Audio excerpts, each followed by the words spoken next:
नमस्कार. तरुण भारतच्या न्यूज बुलेटिनमध्ये मी रोहित साळुंखे आपल्या सर्वांचे स्वागत करतो. आता पाहूया ठळक घडामोडी. सीबीआय चौकशीच्या फेऱ्यात अडकलेल्या कॅन्टोन्मेंट बोर्डचे सीईओ के आनंद यांनी आत्महत्या केल्याची घटना शनिवारी सकाळी उघडकीस आली. बेळगावमध्ये वरिष्ठ अधिकाऱ्यांनी आत्महत्या करण्याची ही पहिलीच धक्कादायक घटना घडली आहे. यामुळे शहर परिसरात शनिवारी दिवसभर खळबळ माजली होती. ऊस वाहतूक करणारा ट्रक जलवाहिन्या घालण्यासाठी काढण्यात आलेल्या चरीमध्ये अडकल्याची घटना शनिवारी दुपारी कॅम्प परिसरात घडली. ट्रॅफिक पोलीस स्टेशनसमोर ऊस वाहतूक करणारा ट्रक चरीमध्ये अडकल्याने बऱ्याच काळ वाहतूक कोंडी झाली. नियोजित नूतन जिल्हाधिकारी कार्यालयाच्या कामाला लवकरच सुरुवात करण्यात येणार आहे. यामुळे जिल्हाधिकारी कार्यालयासाठी आवश्यक असणाऱ्या जागेचे सर्वेक्षण करण्यात येत आहे. शनिवारी ड्रोनच्या सहाय्याने एरियल सर्वेक्षण करण्याचे काम पूर्ण करण्यात आले आहे. हुबळी येथील कंपनीकडून एरियल सर्वेक्षण करण्यात आला. पंतप्रधान नरेंद्र मोदी यांनी आज शनिवारी फायटर प्लेन तेजसमधून भरारी घेतली. कर्नाटकामधील बेंगळूर येथील यलहंका एअरबेसमधून त्यांनी तेजस उडवले. फायटर प्लेनमधून उड्डाण करणारे ते पहिले पंतप्रधान ठरले आहे. तेजस हे भारताचे make in India fighter jet आहे. शहराच्या वीज पुरवठ्यात सुधारणा व्हाव्यात यासाठी अशोकनगर ते कनबर्गी येथील विद्युत केंद्रांमध्ये 400 चौरस मीटर भूमिगत विद्युत वाहिन्या घालण्याच्या कामाचे लोकार्पण नुकतेच करण्यात आले. बेळगाव उत्तरचे आमदार आसिफ सेठ व हेस्कॉम अधिकाऱ्यांच्या उपस्थितीत या प्रकल्पाचे लोकार्पण झाले. यावेळी हेस्कॉमचे प्रभारी कार्यकारी अभियंता AM शिंदे यांच्यासह इतर उपस्थित होते. बेळगाव तालुक्यातील बेळगाव ते उचगाव प्रवास करणाऱ्या विद्यार्थ्यांना धोकादायक बस प्रवास करावा लागत आहे. राज्य पथ परिवहन मंडळ याकडे जातीने लक्ष देऊन बसेसची संख्या वाढवण्याची मागणी होत आहे. गेल्या 1.5 ते 2 वर्षांपासून बेळगाव बाजारपेठेत 10 रुपयांच्या कागदी नोटांचा तुटवडा मोठ्या प्रमाणात होत आहे. याचा परिणाम व्यापारावर होत आहे. 10 रुपयांची नाणी असून देखील व्यापारी व ग्राहक घेत नसल्याने वादावादीचे प्रसंग निर्माण होत आहेत. त्यामुळे गणपतकल्ली व्यापारी संघटनेने यापुढे 10 रुपयांची नाणी स्वीकारण्याचे आवाहन केले आहे. आर्यन वर्ल्ड स्कूल पुणे यांच्या वतीने बालनाट्य सादर करण्यात आले. लोकमान्य रंगमंदिर कोनवाळ गल्ली बेळगाव येथे आयोजित या नाटक महोत्सवाचे मान्यवरांच्या हस्ते उद्घाटन करण्यात आले. बेळगावकरांनी बाल कलाकारांच्या सादरीकरणाला उत्स्फूर्त प्रतिसाद दिला. राज्यभरात विणकाम करणाऱ्या विणकाम कामगारांची आर्थिक परिस्थिती अत्यंत हालाकीची असून विणकरांना सेवा सुविधा देण्यासाठी सरकारकडे अनेक वेळा मागणी करण्यात आली आहे. मात्र त्याची पूर्तता करण्यात आलेली नाही.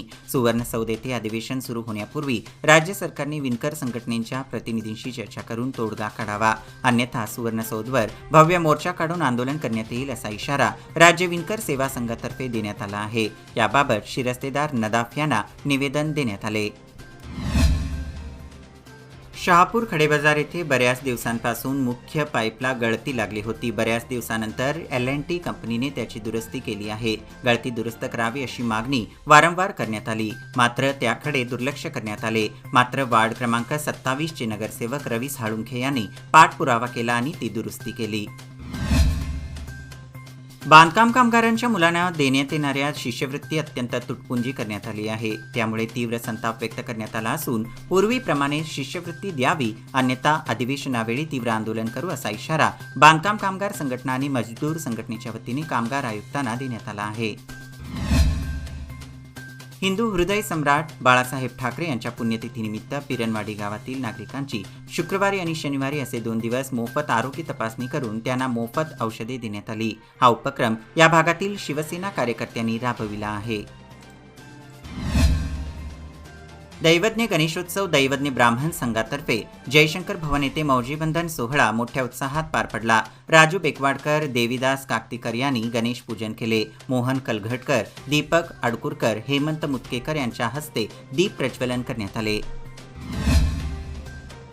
धामणेयस येथील श्री महालक्ष्मी श्री मारुती मंदिराचा कळसारोहण उत्साहात पार पडला.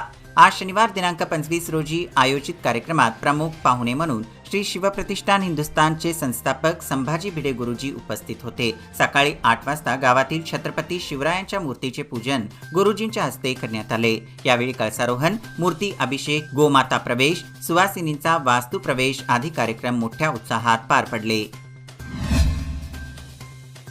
सावगाव गावातील विविध गल्ल्यांमधील रस्त्याच्या विकास कामाला सुरुवात करण्यात आली आहे. काही गल्ल्यांमध्ये पेवर्स बसवण्यात येत आहेत, तर काही गल्ल्यांमध्ये कॉन्क्रीटचे रस्ते करण्यात येत आहेत.